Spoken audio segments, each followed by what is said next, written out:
Good morning, students.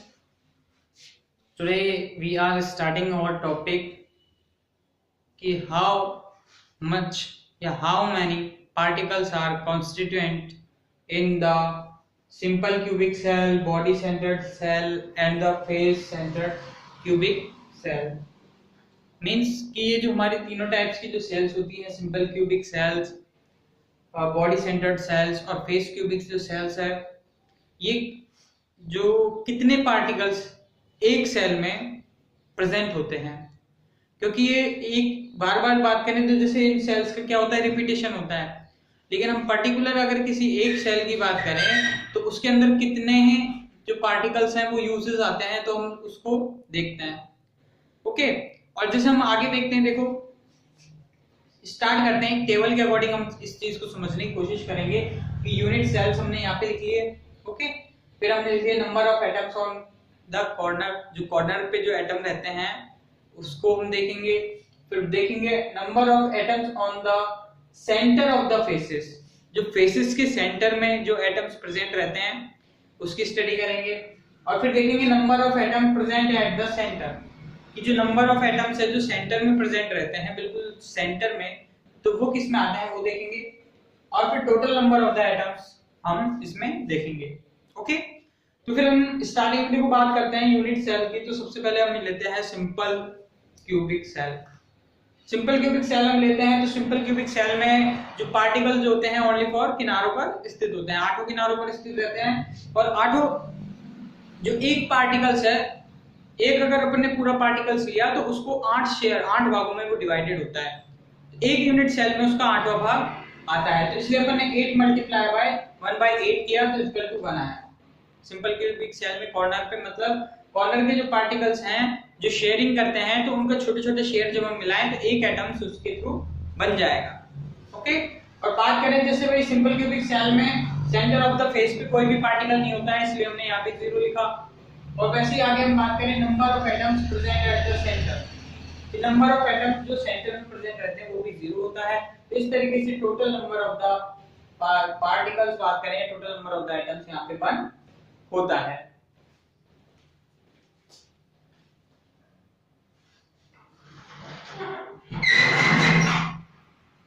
फिर उसके बाद हम देखते हैं, देखो body centred cell. Body centred cell में जो बॉडी के अंदर जो मतलब कि यूनिट सेल के अंदर एक जो पार्टिकल्स होता है, इसकी डेफिनेशन अपन पहले देख ही चुके हैं। तो इसमें सबसे पहले अपन कॉर्नर पे देखते हैं, तो कॉर्नर पे तो वही 8 multiply by 1/8 equal to the 1 particles are present in the body centred cells at the corners. But at the बात करें number of the atoms on the centre of the faces, in the centre of the faces no one particles are present, that the value of the particle is 0। and the बात करें कि number of the atoms present at the centre, body centred cells में जो number of particles होता है वो centre में present होता है, एक फिक्स पूरा एटम्स प्रेजेंट रहता है उसमें, वो किसी से शेयर भी नहीं होता है। तो इसीलिए जो एक वैल्यू हमने यहाँ पे लिखी, तो 1 कॉर्नर पे और बात करें एक सेंटर पे, तो 2 molecules are present in the body centered cells PCC।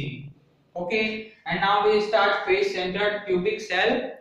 and at the face centered cubic cell में बात करें कॉर्नर पे वही 1/8 is multiplied by 1/8 is equal to 1। and the number of atoms on the center of the faces we are dividing 6 multiplied by 1/2 is equal to 3। Means बात करें 6 जो molecule जो रहते हैं जो हाफ शेयर है, ओके, 6 जो उसके फेसेस जो होते हैं क्यूब के 6 फेसेस पे हाफ मॉलिक्यूल प्रेजेंट रहते हैं। अब उन हाफ मॉलिक्यूल्स को मिलाएं, 6 हाफ मॉलिक्यूल्स को मिलाएं तो 3 कंप्लीट मॉलिक्यूल मिलते हैं, तो 3 कंप्लीट मॉलिक्यूल हमने यहाँ पे लिख दिए। ओके, और फिर बात करें कि जो बिल्कुल सेंटर में, तो इसमें सेंटर में कोई भी मॉलिक्यूल प्रेजेंट नहीं रहता, इसलिए हमने इधर वैल्यू 0 लिखी। तो इस तरीके से देखें, एक मॉलिक्यूल्स तो कॉर्नर पे और 3 मॉलिक्यूल्स जो उसके फेसेस पे प्रेजेंट है, तो इन दोनों को प्लस किया तो सेंटर जो FCC है, सेंट्रल क्यूबिक सेल्स है, तो उसमें जो सेंटर में कितने 4 जो पार्टिकल्स हैं, मॉलिक्यूल्स प्रेजेंट रहते हैं। ओके, अब आगे देखते हैं इसी टॉपिक के आगे, ये हमारे number of the particles of the constitute of the unit cell, means unit cell कितने पार्टिकल से मिलकर बनी होती है, तो हमारा ये टॉपिक क्लियर हुआ। ओके,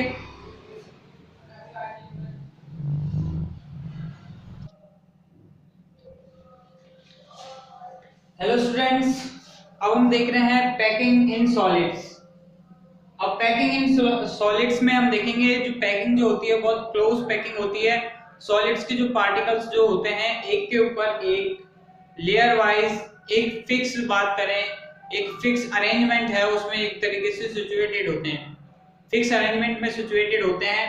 अब इसे देखो बात करें जैसे क्लोज जो पैकिंग जो होती है, पैकिंग में अपन बात करें जैसे सबसे पहले जो close packed in one cell one dimension, atoms की जो सिचुएशन है या तो एटम्स की लेयर वाइज या एक दूसरे से एक एटम्स के चारों ओर एटम किस प्रकार से सिचुएटेड होंगे, तो ये सब हम पैकिंग में स्टडी करेंगे। और उसके अंदर हम सबसे पहले स्टडी करते हैं close packed in one dimension, एक ही डायमेंशन में जब क्लोज पैकिंग किस प्रकार से होती है। तो एक ही डायमेंशन में जब हम पैकिंग को देखेंगे तो वन डायमेंशन जो पैकिंग जो होती है तो उसमें पार्टिकल्स एक लेयर में एक ही लाइन में सिचुएटेड होते हैं, पार्टिकल्स इसमें एक ही लाइन में सिचुएटेड होते हैं। एक ही लाइन में सिचुएटेड होने के कारण ये एकदम सीधी लाइन बनाते हैं, ठीक है, एक ही लाइन में होने के कारण। और ये जो सेंटर है देखो, इस सेंटर से दोनों ओर एक लाइन बनाई, दोनों ओर जो पार्टिकल्स हैं सिचुएटेड रहते हैं। ओके, अब इसमें एक एटम है, एक एटम के दोनों ओर दो एटम प्रेजेंट रहते हैं और एक ही लाइन में प्रेजेंट रहते हैं। एक ही लाइन में प्रेजेंट रहने के कारण तो इसका जो कोऑर्डिनेशन नंबर बात करें, जैसे एक एटम है तो कोऑर्डिनेशन नंबर इसका हो जाएगा, कोऑर्डिनेशन नंबर इजीली इसका हो जाएगा 2। क्यों? क्योंकि जो एक एटम है वो दो एटम से अटैच्ड है तो इसका कोऑर्डिनेशन नंबर हो जाएगा 2। ओके, और बात करें अरेंजमेंट की तो अरेंजमेंट वन लाइनर होगा। फिर इसके बाद हम देखते हैं, देखो टू डायमेंशनल, टू नंबर देखते हैं close packed in two dimension. Two dimension में क्लोज पैकिंग मींस इसमें जो वन डायमेंशनल वाली जो लेयर है ये दो तीन लेयर हम यूज करते हैं, दो तीन लेयर हम यूज करेंगे जैसे इस प्रकार से।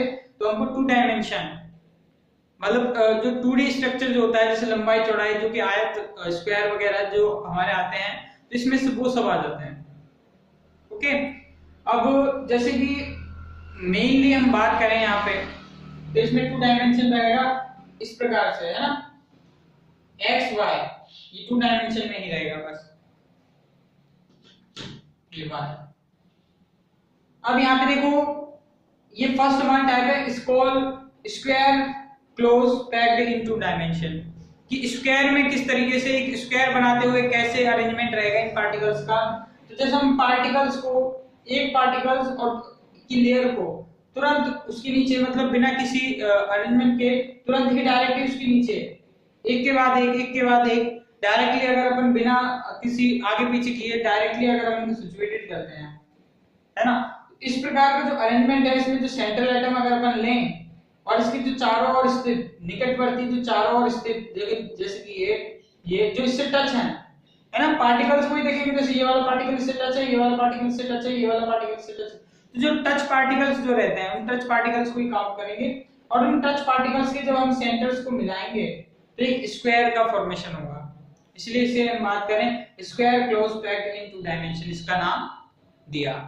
ओके, तो इस तरीके का जो अरेंजमेंट है वो square close packed in two dimension कहलाता है। उसमें कोऑर्डिनेशन नंबर की बात करें तो कोऑर्डिनेशन नंबर होगा इसका 4, क्योंकि इससे 4 एटम्स हैं वही अटैच्ड हैं। Okay, coordination number 4। Okay, next हम देखते हैं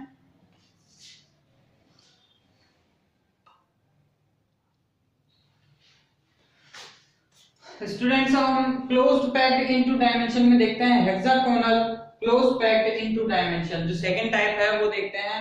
तो इसके अंदर जब हम लेयर्स को जब सिचुएटेड करते हैं, लेयर्स को लाइन बाय लाइन जब हम सिचुएटेड करते हैं तो दो जो बात करें दो एटम्स के स्पेस में जो सेकंड लाइन का जो एक पार्टिकल है वो सिचुएटेड होता है।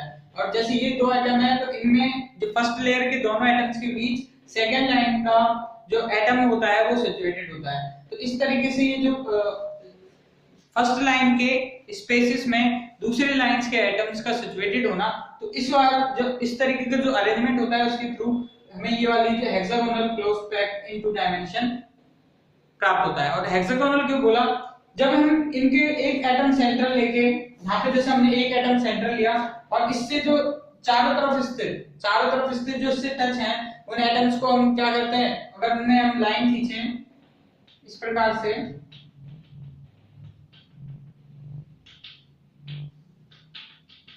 तो एक हेक्सागोनल शेप स्ट्रक्चर बनती है।